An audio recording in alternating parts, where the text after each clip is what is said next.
Very welcome to a very exciting feature event of this conference.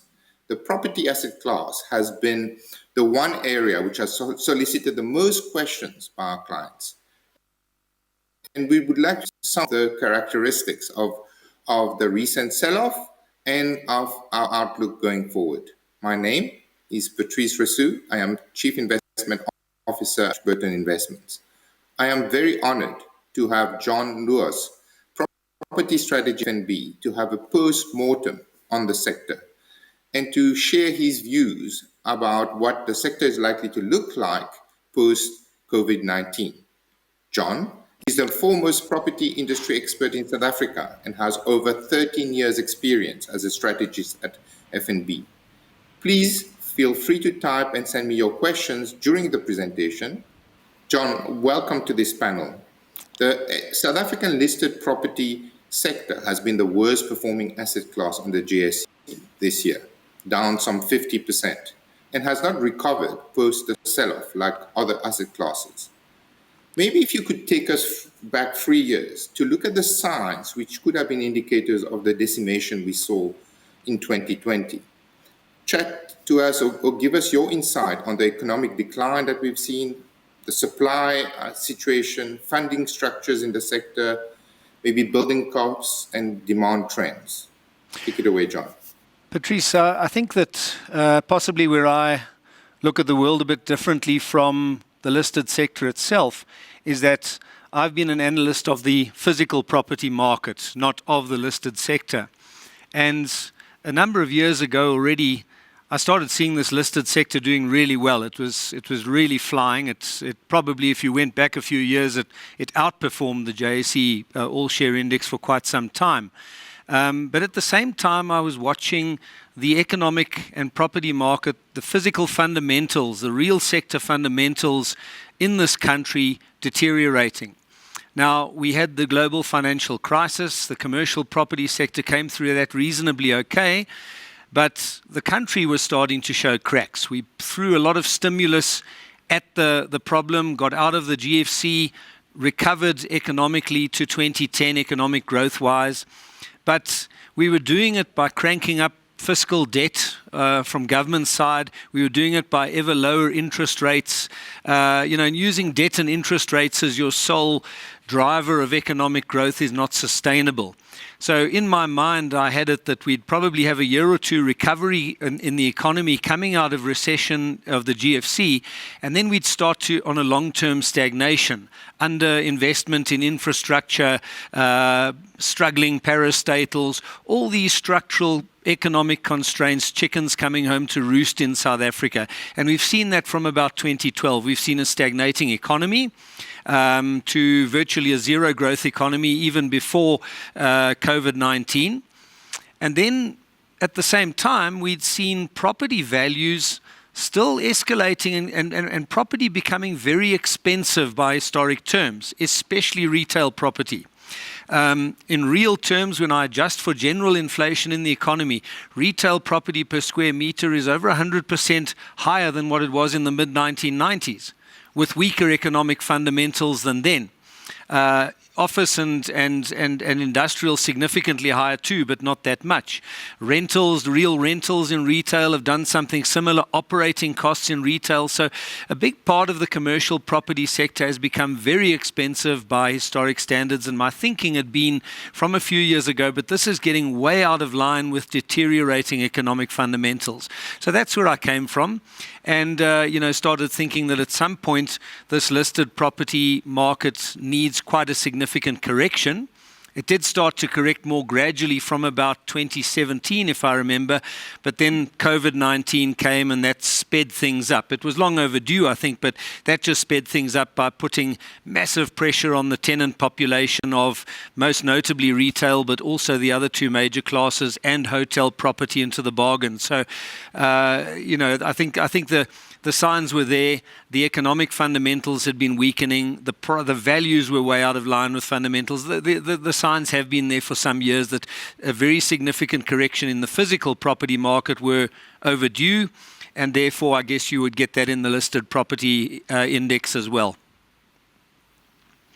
Thank you, John. It looks like our clients should have consulted you years back to be able to position themselves for this sell-off. I'd like to move on to a global perspective. The COVID-induced sell-off affected global property companies equally, but there, what's very interesting, we've seen the retail shopping centers being particularly hard hit versus industrial stocks. But the other observation is that this trend, this divergence in trends between retail and industrial started before COVID. We can track back to 2015 and we started to see that divergence in performance open up. Maybe can you share with us a global perspective? Why would retail be so hard hit even before COVID, and then other industrial type of commercial properties seem to hold up a lot better on a global scale? Well, I think I think that retail has been in something of a bubble. Retail property. I can't speak for all parts of the world, but I think in a sizable part of the world where, policy authorities have been trying to fuel economic growth through strong consumption, low interest rates, credit, that eventually becomes unsustainable. So I think the legs for the consumer it doesn't have much legs left in terms of growth. Certainly that's the case in South Africa, where we've decimated the household savings rate. We're in net dis savings. At some point you would think that that's got to either stop and reverse to some extent, or at least just stop. So that's probably part to do with it, an increasingly pressured consumer. I can't speak, as I say, for all parts of the world. But then, of course, in recent years, what's been coming as well is the emergence of online shopping.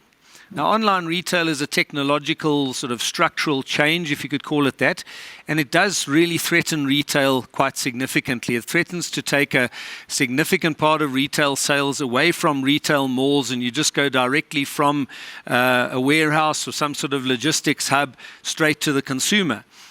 That can even have potential benefits for certain types of industrial property. So I don't think when you look at the technology-related threats, you've got online retail challenging retail property significantly. You've got work from home, the Zoom boom, as I call it, threatening office space.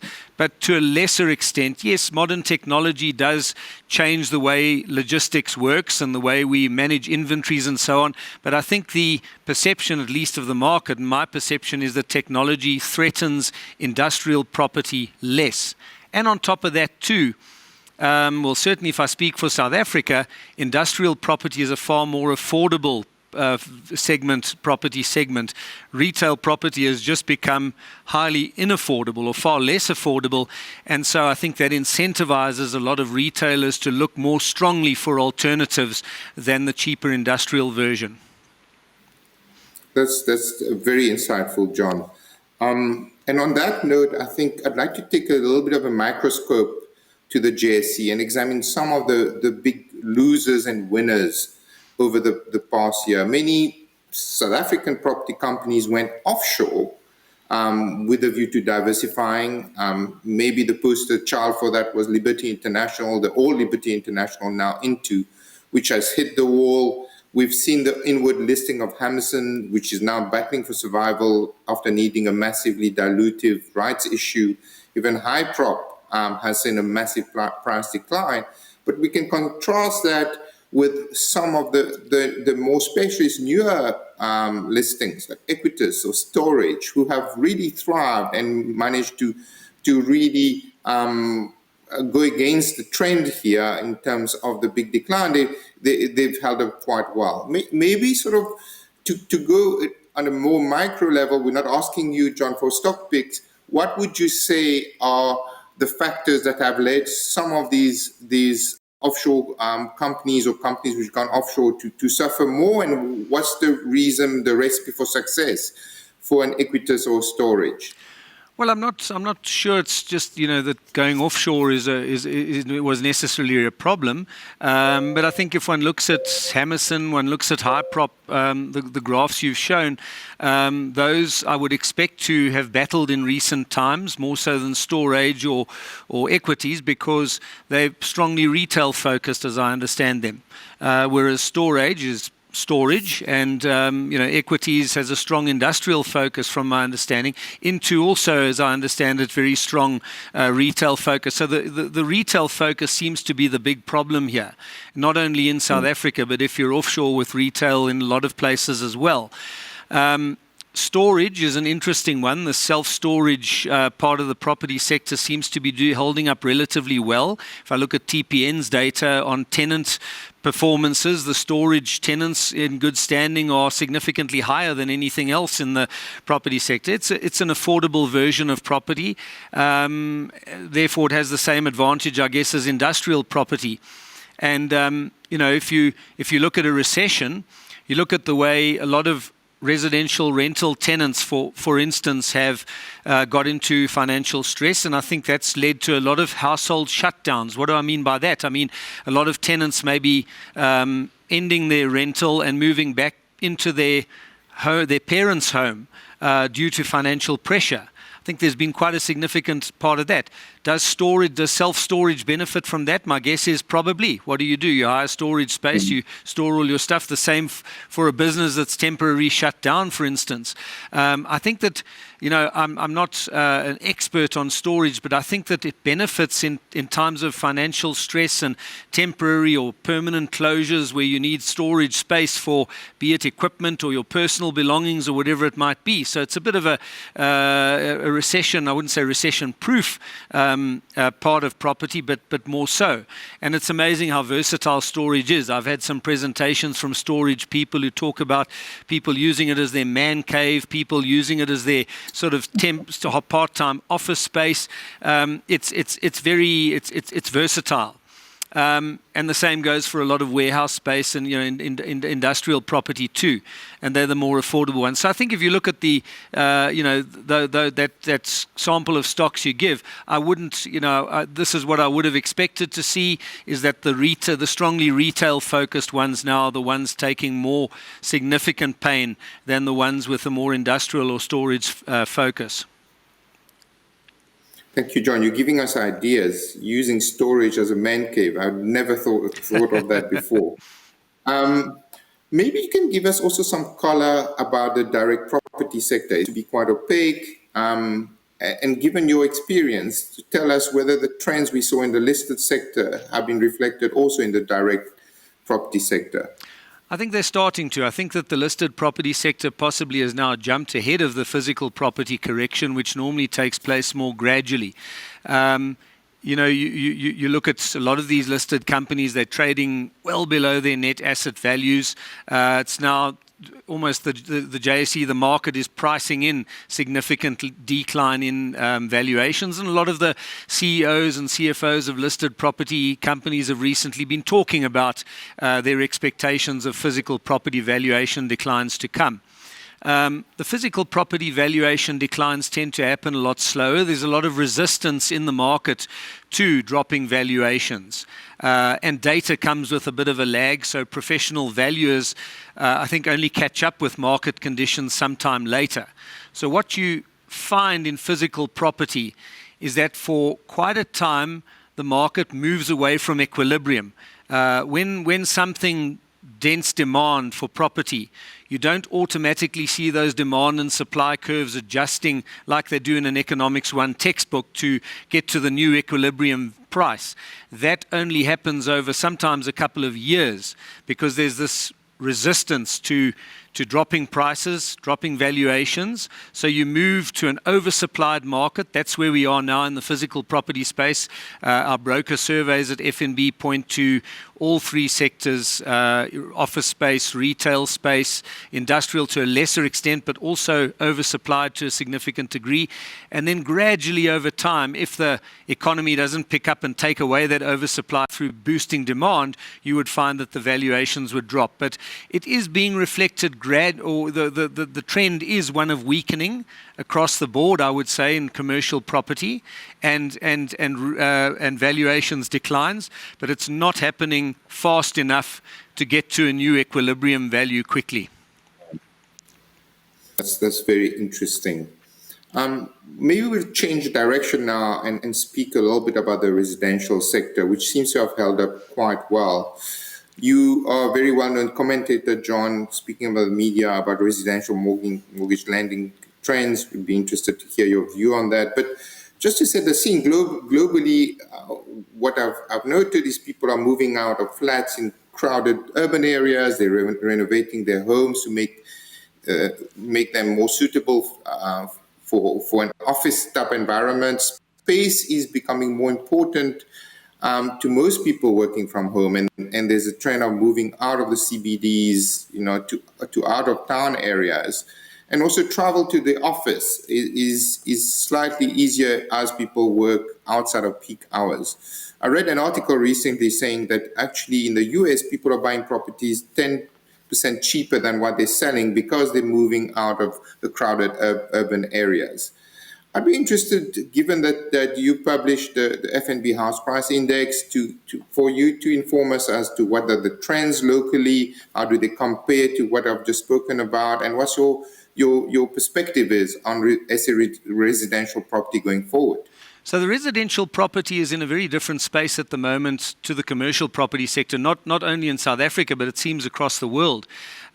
Commercial property owners, tenants, aspirant buyers, they all look at it, they look at the economy, they look at vacancy rates, cap rates, and they're much more tuned into what's going on in the economy and economic risks and financial risks than aspirant home buyers, who are often more emotional.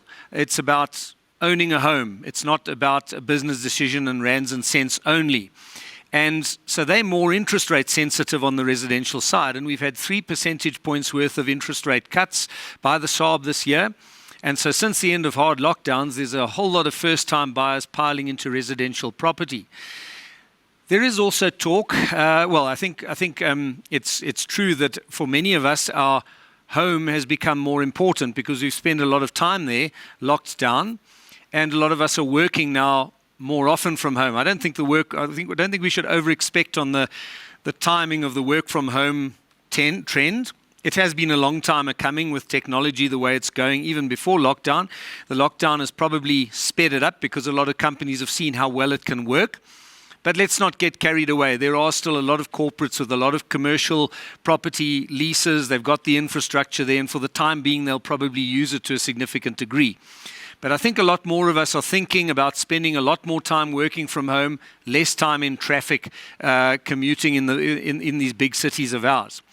And so over time, I think what you will start seeing, I'm not sure to what, we do hear talk of it, but I don't think it's on a massive scale yet. Questions, I guess, have to be asked about, is high density residential property, luxury residential property around major prime decentralized business nodes such as Sandton or Rosebank in Joburg, for instance, going to be as popular as what it previously was? Because if a lot more of us work from home, the traffic problems might be a lot less. So maybe more of us will be happy to live further from home. And we don't have to go to work every day. We can go to the office once every few days or whatever it might be. So it may be that markets in the cities further away from those prime nodes with more space do better. Some of us, on the more affluent side, might want more space.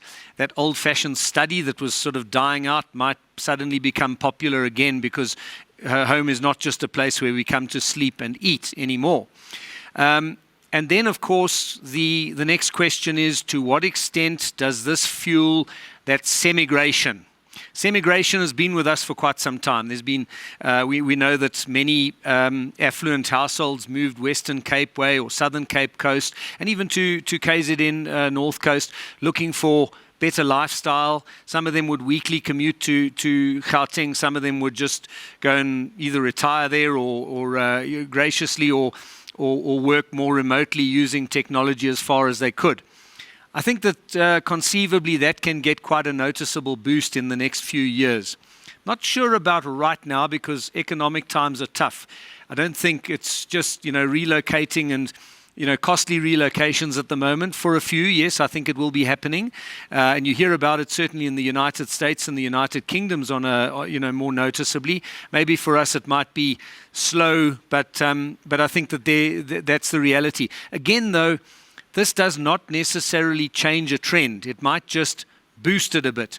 The semigration to the coast has been there for quite some time, or from Cape Town to more outlying country towns, the Hermanuses and so on. That too, that's been there for quite some time, and it might just receive a boost. I think that's realistic, but I don't think we're suddenly going to see every country town just getting this flood of people in overnight. I think we might be over-expecting a bit. For the time being, many of us still want to be not too far from the office. We won't be working remotely all the time, to the extent that we can go and live halfway across the Free State or something like that. But I think with time that will come more.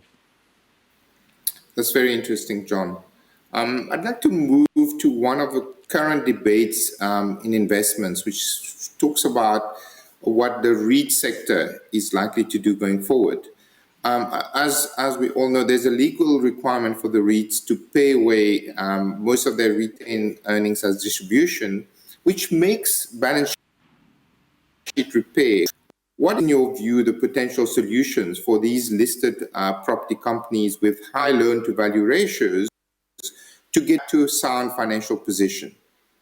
So, it's going to be interesting to see, for how long. I am aware that some have had to postpone or temporarily stop distributions, and I have a suspicion there might be more of that to come for the next few years. I think it's going to be tough going for the REITs for a few years.